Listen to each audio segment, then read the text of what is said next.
How's it going, everybody? All right, so today I just want to briefly talk about the suffering going on. It's nothing new under the sun, as King Solomon said. It's just unfortunate that we're feeling a major part of what's going on in our culture just because it's more personal to us. But remember, the biblical foundation, suffering is a part of life. As Paul wrote in Romans 5, verses 3 through 5, he says, "Not only that, but we also rejoice in our sufferings, because we know that suffering produces perseverance, perseverance character, and character hope. And hope does not disappoint us, because God's love has been poured out into our hearts through the Holy Spirit who has been given to us." So remember, this passage highlights this transformative power of suffering, suggesting that it can lead to perseverance, character development, and ultimately hope.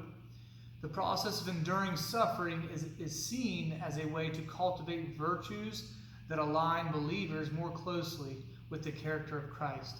So remember, I know that you're struggling, as am I.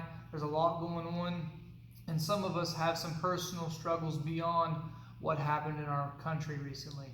So remember, allow this time to really strengthen your faith. Get after it, dig in the Word, let you be spiritually sharpened. And then I'm also encouraging you to be physically sharpened, right? I don't want to go to war. I don't want to have to defend myself.